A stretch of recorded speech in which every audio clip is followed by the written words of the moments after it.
Eu queria te perguntar, né, a 175, nossa resolução mãe da indústria de fundos, o que você acha que ela nos aproximou, né, dos padrões internacionais da regulação? Primeiramente, bom dia a todos. Quero agradecer a presença de todos vocês aqui hoje. Eu sempre falo isso quando eu estou nos eventos. Eu sei que todo mundo aqui tem muito trabalho para fazer, então perder uns minutinhos para escutar a gente é, realmente muito caro para a CVM, a atenção de vocês, e eu agradeço por vocês estarem aqui hoje. Vocês são parte muito importante do nosso mercado, são quem vai colocar essa resolução para frente e essa resolução andando conforme a gente programa. Vocês são os responsáveis por isso. Eu quero agradecer o convite do Pátria por dar essa oportunidade mais uma vez para a CVM poder expor um pouquinho do que vem da parte regulatória, do que vem da parte de supervisão e quais são os desafios que a gente tem para enfrentar nesse novo cenário. Nesse sentido, tentando responder da melhor maneira possível a sua pergunta, a nossa ideia principal foi a seguinte: esse novo framework regulatório ele não nasceu no ano de 2022, né? Ele começou a sua gestação, ele nasceu em 22, mas ele começou a sua gestação muito antes, muito antes. Então foi lá em 2017. Olha quanto tempo leva para um órgão regulador redesenhar uma regulação de fundos de investimento, porque isso não pode ser feito assodadamente. Lá em 2017, a CVM desculpem, a CVM passou por um peer review. Eu falo sofreu porque a gente passou novamente por um agora e é um processo de auditoria danado, tá, pessoal? Danado mesmo. Em 2017, o FSB, o Financial Stability Board, visitou a CVM e fez o peer review, que é feito normalmente em todas as jurisdições que são associadas à IOSCO, né, que pertencem à IOSCO, e chegou à conclusão, no âmbito daquele peer review, que a gente deveria atender, a princípio, 6 recomendações. E, curiosamente, algumas dessas recomendações elas eram muito ligadas às especificidades da indústria de fundos. O FSB, quando esteve conosco em 2017, olhou especialmente, a gente está aqui num dia de crédito, né? Olhou especialmente para os fundos de crédito e falou: então, pessoal, olha só, esses fundos de crédito de vocês aqui estão indo bem, mas eles não estão no nível de governança internacional que a gente está visualizando hoje nas jurisdições maiores, nas jurisdições mais evoluídas. Então, em 2017, a gente tomou essa recomendação do FSB: olha só, vocês têm que começar a trabalhar, a entronizar na regulação brasileira mecanismos de proteção à liquidez nos fundos de vocês. Porque, à época, a gente não tinha esses mecanismos de proteção à liquidez. Então, esse foi o primeiro toque lá atrás que a CVM teve. Opa, peraí, realmente é momento de repensar. E começamos a repensar e a trabalhar desde 2017. 17, 18, 19. Em 22 só, editamos a norma após análise de impacto regulatório, após pesquisas com o mercado, altas conversações com todos os participantes, todos mesmo. A audiência pública da 175, vocês devem recordar, teve mais de 2.000 sugestões, e todas as sugestões foram escrutinadas pela nossa área de normas.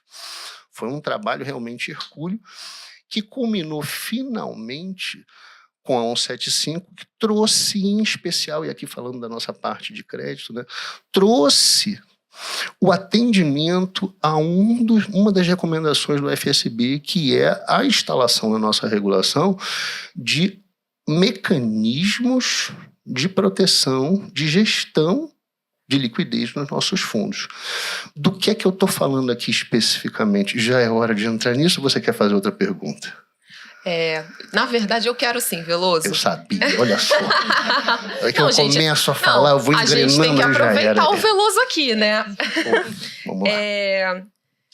Eu acho, a gente no Pátria, a gente começou a nossa história tendo muitos investidores estrangeiros. E eu lembro que tanto eu quanto outros sócios aqui na instituição, a gente falava para os investidores estrangeiros que os fundos no Brasil não tinham responsabilidade limitada. Eles falavam, quê? Como assim? Mas eu não estou entendendo, eu posso ser chamado a maior? Como é que existe isso, né? E olhando o mercado internacional e fazendo um paralelo aqui com o Brasil, como é que esse mercado ele trata a responsabilidade dos investidores, né, nos fundos, e o que a gente pôde aplicar aqui, finalmente, com o 175? Eu vou responder, depois eu vou passar para meus colegas aqui, que senão isso vira um monólogo, né? E nós temos duas pessoas assim muito mais capacitadas do que eu aqui ao meu lado para poder responder com mais qualidade, vocês todos. Olha, eu diria para você que o nosso fundo, quando a gente se senta na mesa com as outras jurisdições, ele era uma jabuticaba. Literalmente uma jabuticaba. E é engraçado quando eu falei isso lá fora, na IOSCO, o primeiro efeito foi o que é uma jabuticaba. Eu falei, é isso, viu? É isso, é o nosso fundo. É um negócio que você não conhece, que só tem no Brasil, que é uma delícia, mas só tem no Brasil, e é muito característico nosso. Assim era o fundo de investimento no Brasil. Eu acredito que a gente ainda não chegou no limiar da melhor disposição. Tá? Por quê? Porque aqui no Brasil o dono do fundo é o cotista. O dono do fundo é o cotista. Tá? De acordo com o Código Civil. Isso quer dizer que o gestor ele tem sim uma ampla liberdade, muito mais agora no âmbito da 175, onde a gente deu os poderes para o gestor que ele já exercia, mas agora ele também tem as responsabilidades. Mas ele continua limitado em muitas ações, porque muitas ações precisam de aprovação assemblear. Tal.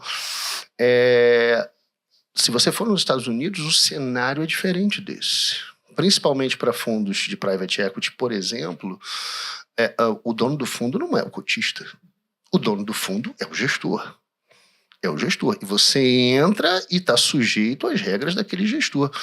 É uma estrutura muito diferente. E essa estrutura diferente, eu imagino que seria o ideal para a nossa estrutura aqui no Brasil. Por quê? Ora, é a estrutura da jurisdição que tem o maior mercado do planeta. Essa é a estrutura americana. Né?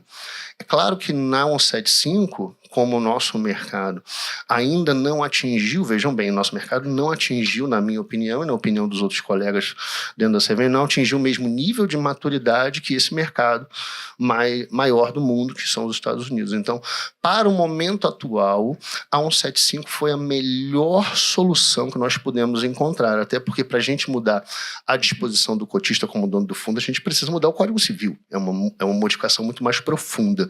Então, dentro dos poderes que a CVM tem, dentro das suas competências, qual foi a nossa ideia? Ora, se temos aqui no Brasil um fundo que é uma jabuticaba, vamos então deixar a jabuticaba de lado e vamos pegar a fruta do exterior, vamos copiar aquela.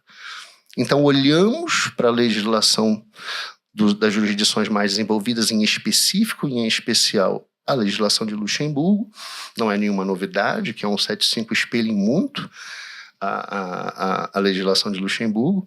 Especificamente escolhemos Luxemburgo porque entendemos que é um mercado muito desenvolvido já, é um mercado centralizado que recebe investidores de toda a Europa e de todo o mundo hoje. Logo, se temos algo parecido com aquele lugar onde o diapasão tem sido maior, a probabilidade do investidor internacional encontrar similitude no nosso produto agora é muito maior. Curiosamente, o maior obstáculo sempre foi esse, né? A responsabilidade ilimitada.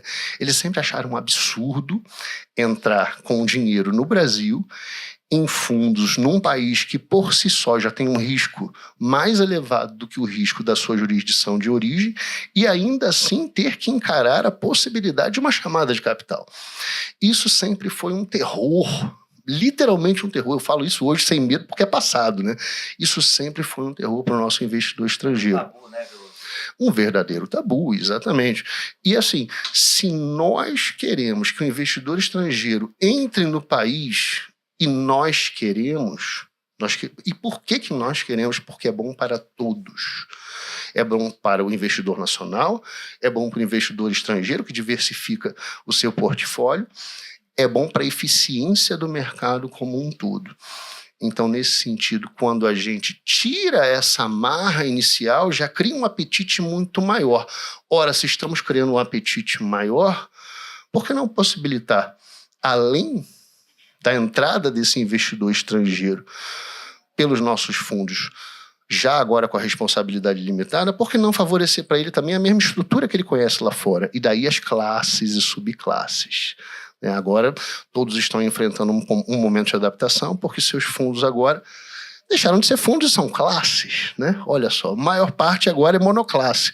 Ainda não temos muitos fundos multiclasse, mas eu acredito que com a nossa indústria dinâmica como é, genial como é, não vamos deixar de lado esse fator da nossa indústria. Vocês são alguns dos melhores profissionais de mercado financeiro do mundo. Não se iludam, vocês são. O pessoal na CVM não gosta muito que eu fale essas coisas, não. Porque é adjetiva um pouco, né? Mas se você caminhar um pouco lá fora, se você conversar com outros players, você vai perceber o alto nível de sofisticação do player brasileiro. Então, sim, nós estamos agora com uma legislação super preparada para receber esse investimento externo. Temos equipes no Brasil preparadas para receber esses investidores, altamente capacitadas. E mais do que isso, que eu acho que é a cereja do bolo de fato, permitir ao nosso investidor nacional diversificar o seu risco, investindo, se ele quiser, tudo que ele tem lá fora. Não é uma recomendação de forma nenhuma. Uhum. O que eu quero dizer é uma possibilidade aberta que não existia. Eu sou um investidor de varejo. Eu não tenho R$1 milhão na minha conta. Eu sou servidor, né? Se eu tivesse, seria estranho, né?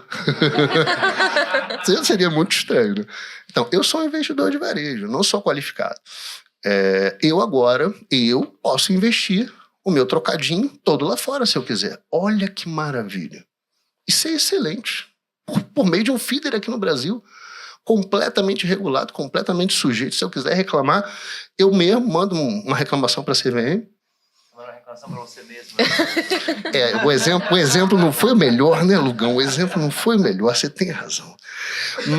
Mas vejam bem, essa modificação, ela além de trazer os olhos do investidor internacional para cá, ela abre também os olhos do nosso investidor para fora. E olha, por que não diversificar risco, gente?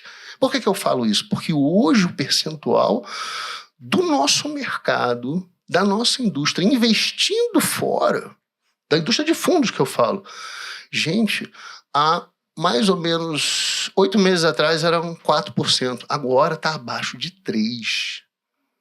Gente, o que é isso? Por que essa concentração de risco no nosso país? Por que se a gente tem abertura para investir mais lá fora? Então, assim, eu acho que é um momento interessante para reavaliação de portfólios, porque as oportunidades estão todas dadas. Em especial, no crédito, nos fundos de crédito, eu acredito que com os novos instrumentos de gestão de liquidez que a gente trouxe, a proteção que esses fundos de crédito agora têm é sumariamente superior a antes. Sumariamente superior. Veja bem, eu tenho um problema específico de liquidez. Eu posso ter um gate no meu fundo. Ótimo, eu tive um problema específico ali, eu fecho ele temporariamente e tal. Passa alguns, não passa outros. Não resolveu, não foi suficiente. Beleza, eu faço um side pocket. Pronto, isolei o meu problema, aqui a vida corre normal, aqui eu vou resolver estruturadamente e não danifico o patrimônio do meu cotista. Eu aguardo o melhor momento naquele side pocket para realizar a minha venda, seguro aqui e tal, e ali eu toco a vida. Quer dizer, a gente agora tem os mesmos instrumentos que as jurisdições mais evoluídas têm para cuidar desse patrimônio do nosso cotista. Os fundos de crédito privados, sem sombra de dúvida, são o melhor local para a utilização desses instrumentos. Mas aí eu vou passar um pouquinho para meus colegas, né? Senão isso vira um monólogo. Eu ia até falar, Lugão, do ponto de vista, né, do escritório que assessora tantos gestores, né, e a Carol na posição de distribuidora desses fundos, como é que vocês acham que a 175 impactou os fundos de crédito? Vamos lá, gente. Oi, agora sim. Bom dia a todos. Prazer estar aqui com tanta gente de mercado. Acho que o Veloso trouxe muitos pontos importantes aí, né? Já falou de responsabilidade limitada, de exterior. Acho que as classes... Tem uma coisa que a gente está vendo agora, né, no escritório, é um pouco a própria seniorização e subordinação das subclasses, né, não só dos FDICs. Né? Esse é um assunto aí que a CVM já tem também se debruçado. Né? Temos visto aí em fundos imobiliários, temos visto em FIPs, né? Então a gente tem criado estruturas de crédito, entre aspas, na cota também. Né?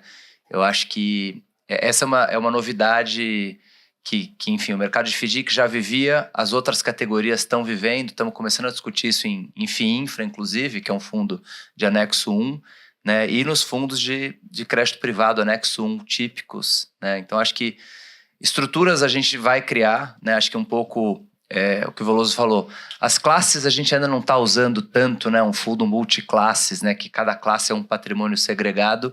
A gente pretende usar, né? Acho que a CVM ela tinha uma ideia, eu me lembro lá atrás, conversando com o Veloso, conversando com os reguladores.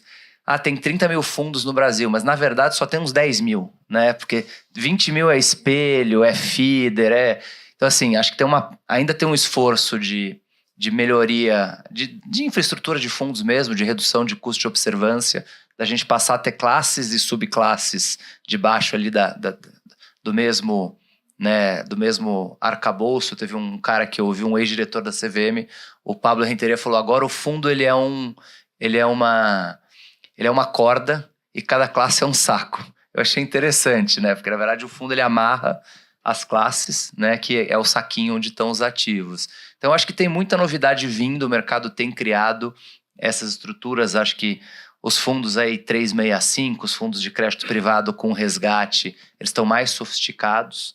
Né? Acho que o Veloso citou o Side Pocket. Né? Vou citar um caso público aqui, que se já tivesse o Side Pocket, teria sido mais fácil de resolver. Né? A gente viveu lá o caso da Capitalis, o Veloso deve se lembrar. Muitos aqui talvez se lembrem, alguns tenham alocado dinheiro.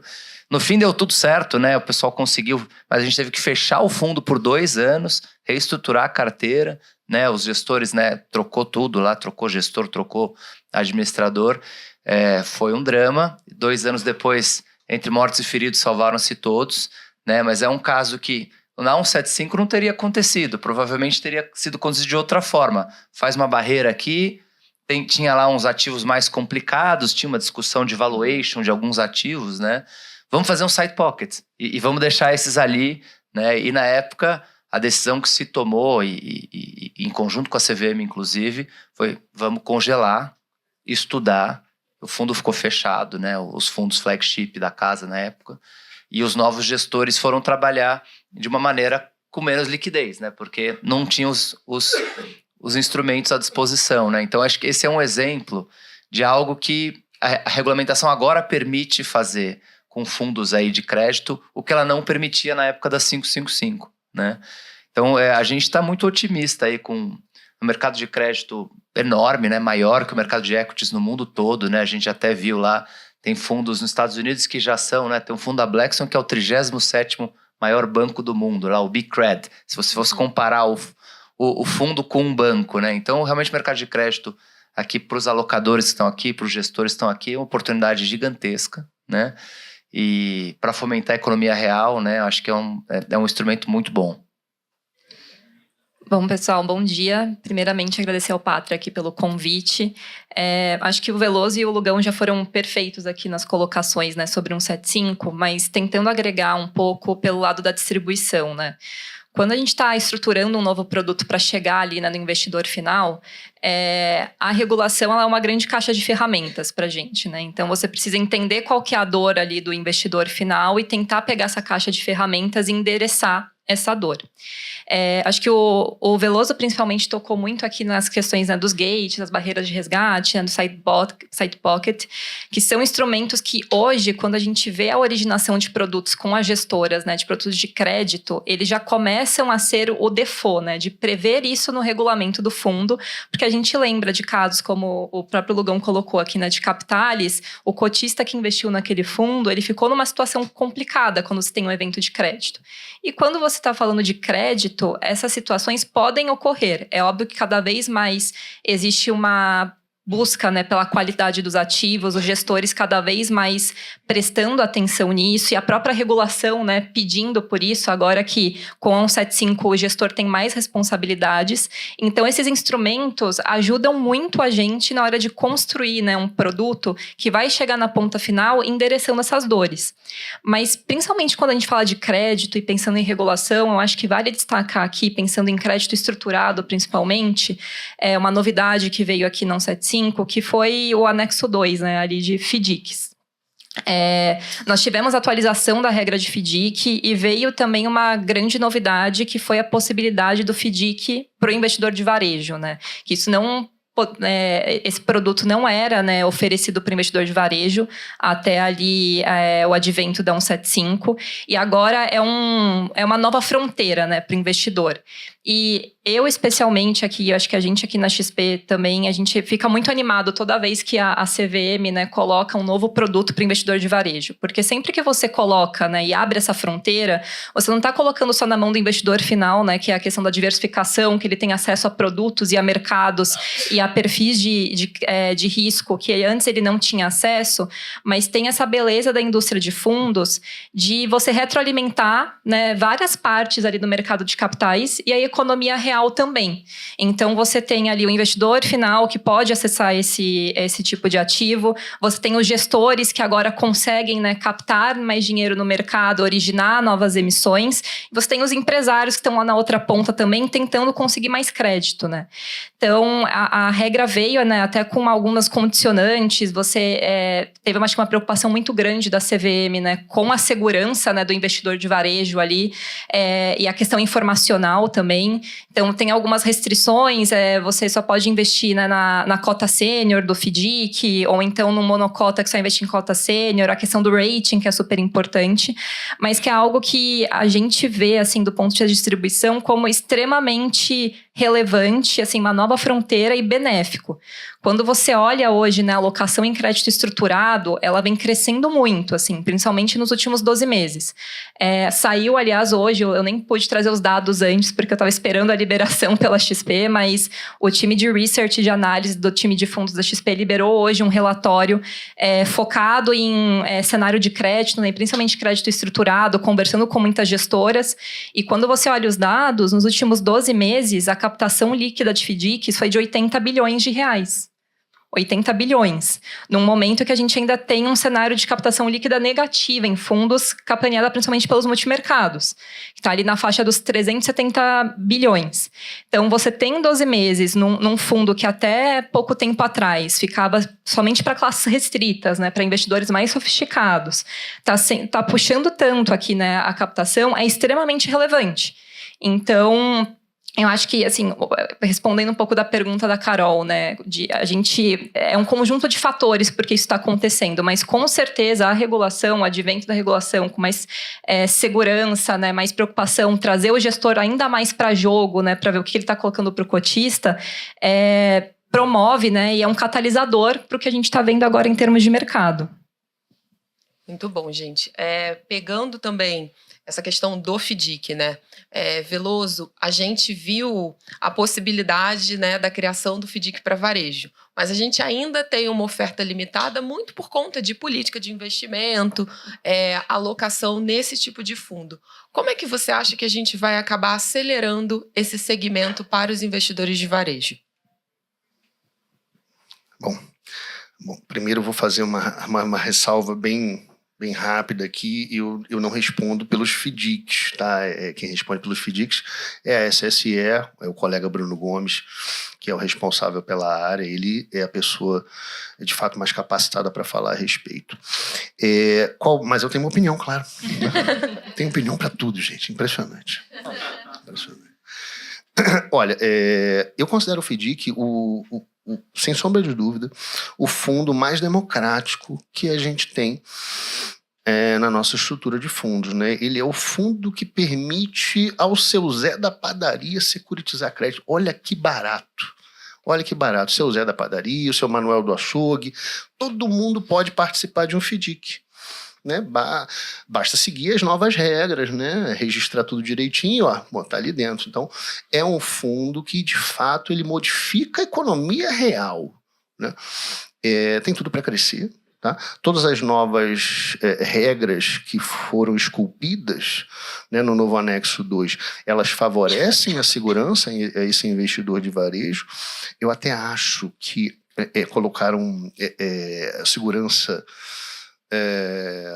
no nível que eu diria conservador, tá? Para o FDIC, e que, apesar de ser conservador, esse perfil conservador vai trazer muita segurança para o produto.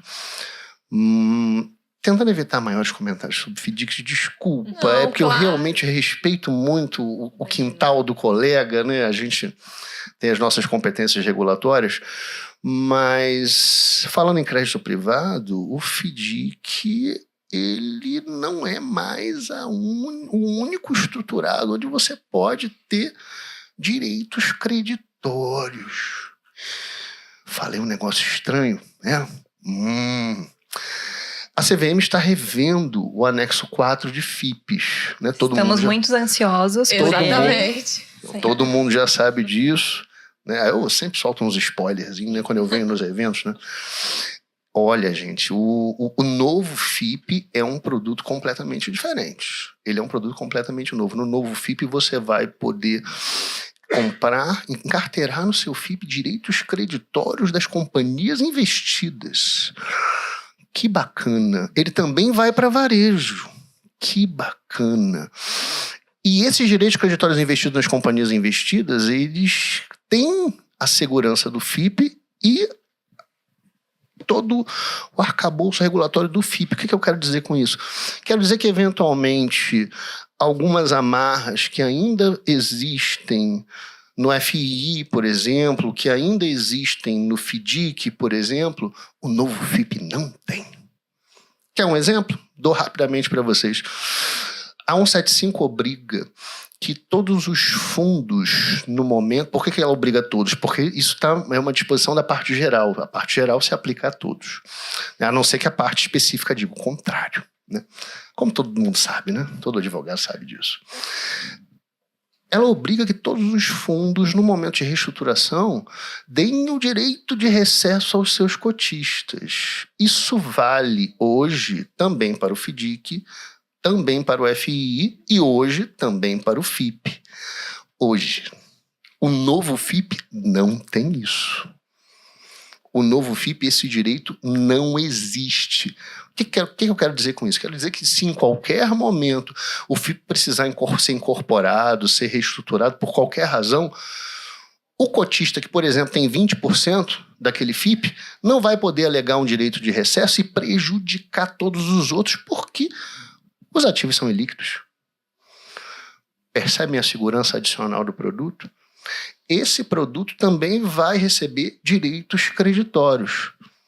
Então, cria-se um caminho alternativo com novas amarrações, e se eu posso bem dizer, novas desamarrações, para que vocês, gestores, possam selecionar o melhor produto para o seu cliente.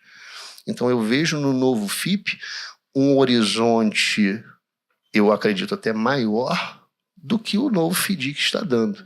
Porque ele traz características de extrema atratividade para o nosso mercado, a espelho do que a gente vê lá fora.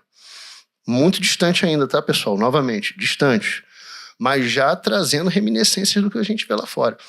Então, para o crédito privado, sem sombra de dúvida, é uma nova fronteira. E uma fronteira, eu diria para vocês, muito interessante. Afinal, esse novo FIP para qualificado e para profissional vai poder investir 100% no exterior. Então agora posso montar um FIP e só comprar coisa lá fora? Me livrar do risco Brasil completamente? Pode. Vai poder. Mas não para o varejo. Claro, o varejo tem suas limitações, só 1/3, tal. Justamente para a gente resguardar o nosso investidor de varejo, né? Tudo isso ainda vigora dessa maneira porque ainda não temos a nossa plataforma de full disclosure de ativos, né? Estamos trabalhando junto com a Ambima para a gente, em conjunto com o autorregulador, ter acesso a essa plataforma com dados fornecidos pela própria indústria de gestão, de modo que no futuro próximo, talvez todas essas barreiras de investimento aqui ou lá fora desapareçam completamente. O que é a tecnologia, né?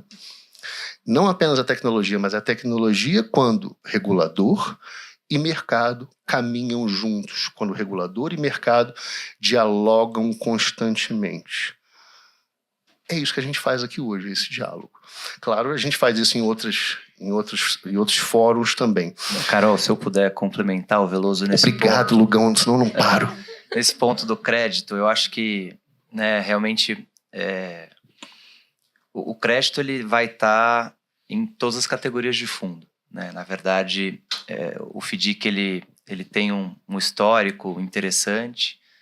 Também não vou só ficar falando coisa que deu errado, mas o FDIC teve problemas e a norma se robusteceu pelos problemas que ocorreram há mais Lugão, tempo. não lembra não, Lugão, meu Deus. Mas já do céu. resolveu. E aí eu acho que a gente está vendo realmente todas as categorias de fundo criando estruturas de crédito, né? Então, nos FIAGROS, né, o FIINFRA, por natureza. Não vamos falar muito de FIINFRA, porque eu sei que tem um painel aí de isentos aí na frente, né? E isentos, bom, até quando? Tomara que, né? Vamos ver como é que No momento não sabemos, né, Lugão? como é que o negócio vai, né? Mas acho que crédito tá perpassando todas as categorias. A gente compartilha da opinião do Veloso aqui no escritório que o FIP vai ser eu diria que um veículo para capital privado. É assim que a gente está vendo o FIP, o novo anexo 4 aí que a CVM teve a delicadeza de não soltar, né? A gente acabou não soltar em junho, porque ainda está tendo adaptação, né? Eu falei, vai atrapalhar a cabeça do pessoal, né? Então, assim, eu acho que o novo anexo 4 deveria tornar o FIP esse veículo de capital privado, né? Porque quando você olha para o anexo 1, né, o que é o anexo 1, né, que é de todos os fundos, né, renda fixa, multimercado, FIA, ele é o veículo dos ativos financeiros, né? Então, a ação de companhia aberta, ou a debênture certificada, tem lá uns pocketzinhos para crédito privado, né, não objeto de oferta pública, né? O anexo 1 trouxe um pouquinho ali, né, alguns ativos financeiros novos, mas o anexo 4, ele vai permitir que a gente utilize o FIP nessas diversas estratégias, né?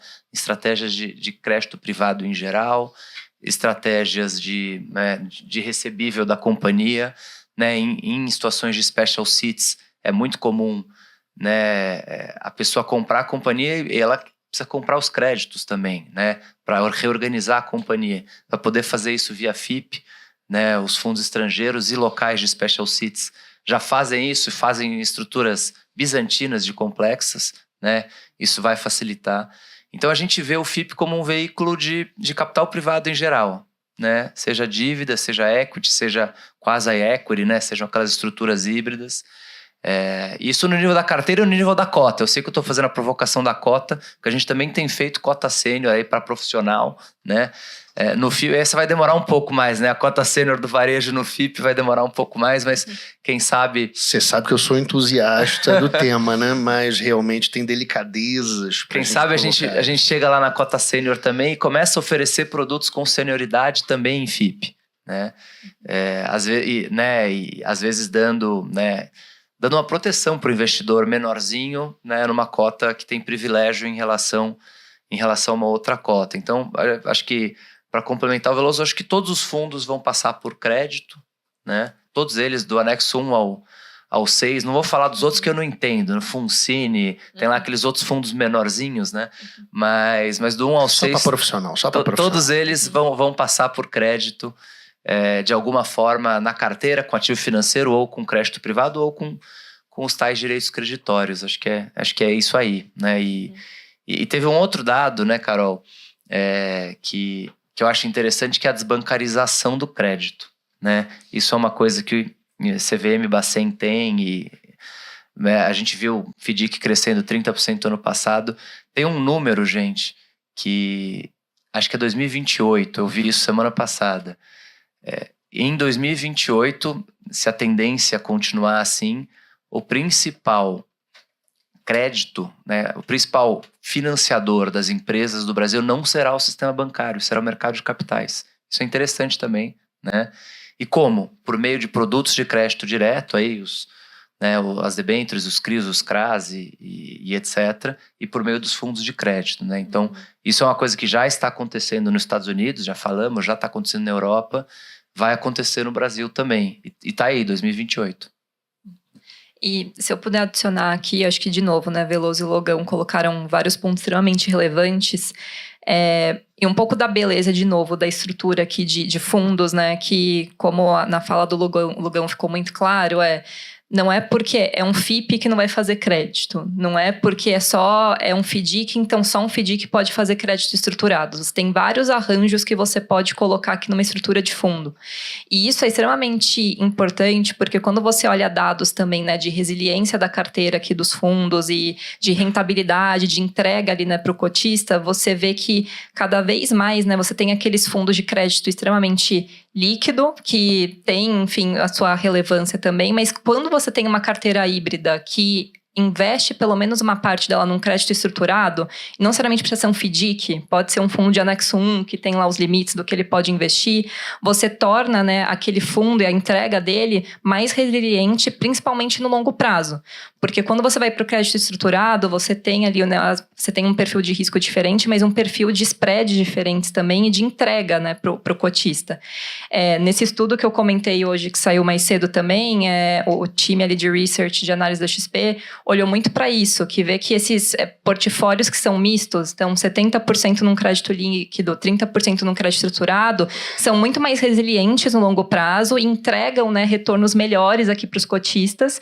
E também tem um outro ponto que é extremamente benéfico para o mercado, que é de alongamento do passivo, né? Então você sai daqueles fundos que eram os DC360, que às vezes tinha um pouco de desconforto, principalmente do investidor do varejo, né? Mas, poxa, se eu precisar do meu dinheiro, vou pedir o resgate só daqui a um ano que eu recebo, né, meus valores. Agora, conforme a indústria, né, vai se desenvolvendo, você tem cada vez mais FDICs ou fundos de crédito que são D120, D90, que são resilientes, que conseguem fazer a gestão da carteira com todos esses instrumentos que o Veloso estava comentando que a gente tem hoje, e ainda entregar na outra ponta, né, que é para o cotista final, os anseios dele, né, a questão da liquidez, a questão da entrega de rentabilidade. Então, acho que é um panorama, assim, apesar do momento atual que a gente está, o momento fiscal, que nem o Lugão comentou, que a gente não sabe o que vai acontecer, a gente está passando por muitas mudanças, ainda é um panorama muito positivo, quando você olha, né, o que está acontecendo, tem novidades aí, que nem o Veloso colocou, né, quando a regra de FIP sair, muita coisa nova que a gente vai poder fazer e continuar desenvolvendo o mercado. Então, acho que é importante colocar isso, né, acho que é muita notícia que está rolando, mas que é um panorama ainda positivo do que a gente pode fazer daqui para frente. Muito bacana, gente. Para a gente encerrar aqui o nosso painel, eu vou abrir uma última pergunta público, mas assim, o debate está super interessante. Ainda bem que é gravado, porque a gente vai revisitar depois várias falas do Veloso aqui com os spoilers.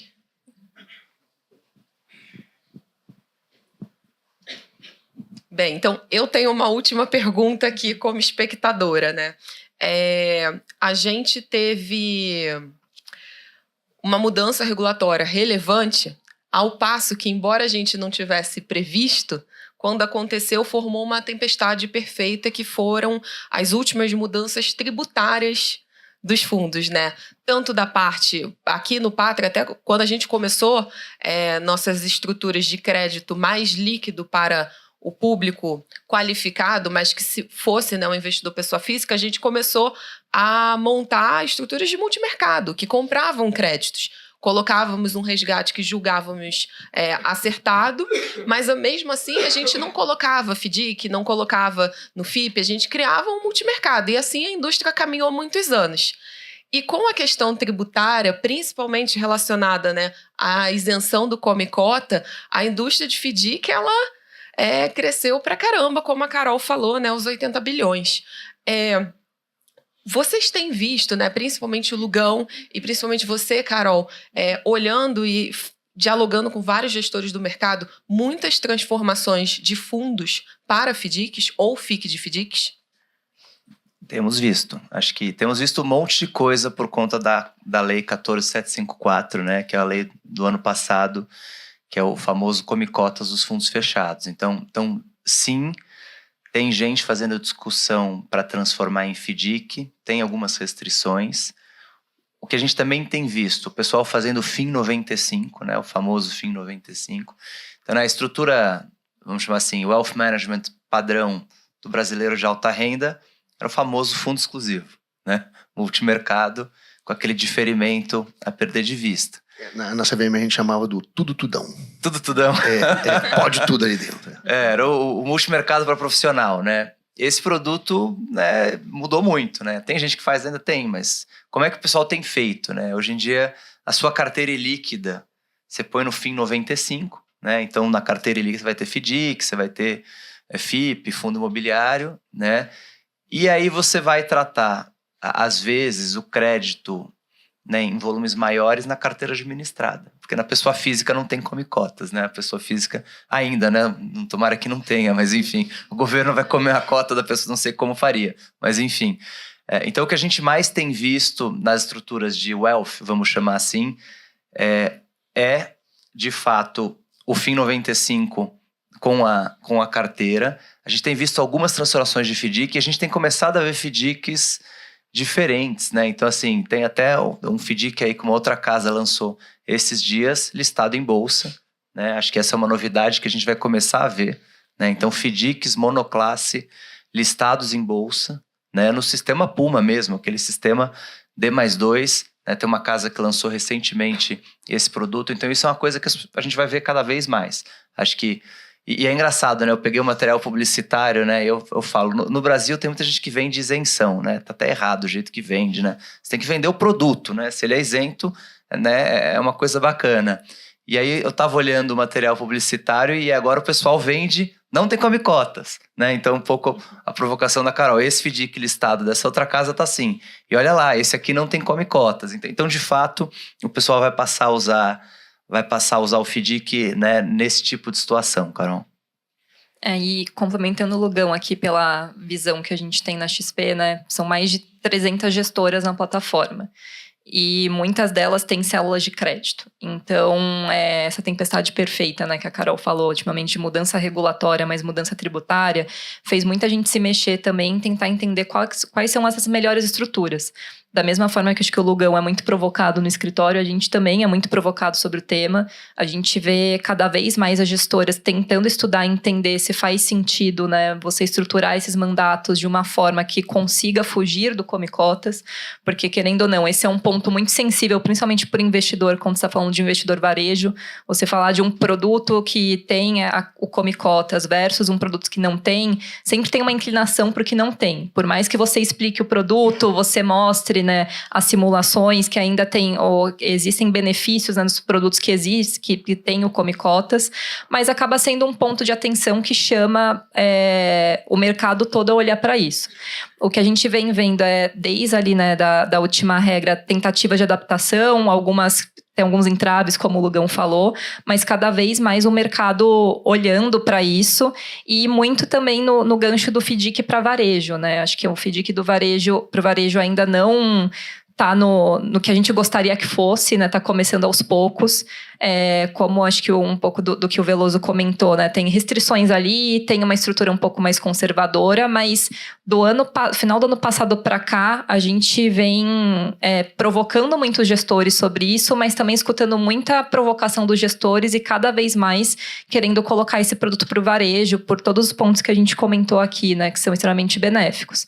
Então, a gente espera, né, que ao longo desse ano e do próximo, cada vez mais esse mercado seja fomentado também. Você me permite Claro. uma reação rápida aqui. Reação positiva, tá, gente? Esses multimercados que eram muito concentrados, né, em FDICs, em FIIs, claro, né, eles estão sim fazendo essa transição, essa transformação. Muitos deles, não todos, mas muitos deles estão fazendo essa transformação em virtude da 14754, a lei tributária, né? Em função da nova lei tributária, mas também em função dos novos parâmetros para os fundos multimercado, né? Agora a gente tem limites por emissora, limites por tipo de ativo bem diferentes daqueles que a gente tinha no âmbito da 555. Isso quer dizer, aquele tudo-tudão para profissional está valendo, mas para qualificado e varejo já não pode mais, né? A regulação não permite, né? Se for para qualificado e tiver formador de mercado, você consegue atingir até um limite de 60%, que particularmente, na minha humilde visão, 60% Tá bom, né? em cotas de FDIC já descaracterizou completamente o fundo como um multimercado, né? Mas a legislação permite, a norma permite, então tá tudo certo. Só que muitos ultrapassavam esses 60%, ultrapassavam os limites. E por uma questão de adaptação à nova norma, eles estão sendo obrigados também a fazer essa transformação. Isso é, esse movimento de transformação, ele está originado por essas duas razões, não apenas a tributária, mas também uma exigência normativa, né? Uma última observação que eu gostaria, eu sei que está vermelhinho, mas só para, como eu sou head da parte de supervisão, e eu espero não ter que fazer nenhuma ação de supervisão em nenhum de vocês, né? Esse é sempre o nosso maior desejo, que o mercado funcione a plena eficiência e que o regulador tenha mínimas ações de supervisão necessárias. Isso seria o mercado ideal, né? Onde o regulador só seria desenvolvimentista, né? No entanto, é muito importante para mim fazer esse alerta para vocês. Os fundos de crédito privado, eles, uma vez que você termine a sua adaptação, até 30/6 você pode colocar no seu regulamento, sem assembleia, os novos dispositivos, até 30/6. Sem assembleia, você pode colocar lá o seu gate, o seu side pocket, não tem problema nenhum, está dentro do movimento de adaptação. Após isso, uma dificuldade adicional necessária, você vai ter que fazer uma assembleiazinha, não tem problema nenhum também, eu acho que isso é totalmente benéfico ao cotista, não vejo problemas de você ter aprovação, a não ser pelo dedo do cotista lá votando, que às vezes isso é um grande desafio, né? Nos fundos multitudinários isso é um problema. Mas o que eu quero dizer sobre a supervisão disso? Seria interessante e prudente que todos aqueles que distribuem e gerem fundos de crédito privado privilegiem os seus regulamentos com esses novos instrumentos. Aí eu repito, seria interessante e prudente. Por quê? Primeiro, benefício dos seus cotistas, né? São armas novas que a legislação coloca ao seu dispor para você defender o melhor interesse do seu cotista. E se num momento de crise, num momento onde o seu fundo passe por um estresse inesperado e exige de você ações incisivas na defesa do patrimônio do cotista, se você não tem esses instrumentos no seu regulamento à sua disposição, você tem menos armas. Se isso gera um dano para o cotista e ele faz uma reclamação na CVM, eu não vou conseguir não perguntar para o gestor o seguinte: por que você não colocou isso no seu regulamento? Por que você não botou isso se você tinha armas para defender o seu cotista? Não é obrigatório. Mas o seu perfil, o fundo que você gera tem um perfil de risco próprio para essa dinâmica. Por que você não o fez? É melhor não responder essa pergunta, eu imagino, né? No âmbito de uma supervisão. Tá? Não estou dizendo que a CVM vai sancionar, não. Vejam bem, não falei isso. Eu falei que eu vou perguntar. Se o caso ocorrer, gente. É uma pergunta lícita, né? Então, assim, a sugestão é: protejam o seu cotista da melhor maneira possível. Eu sei que isso é o óbvio, né? Mas, às vezes, o óbvio sendo dito, né, ele ressoa melhor, né? É isso, pessoal. Muito obrigada, gente. Obrigado, pessoal.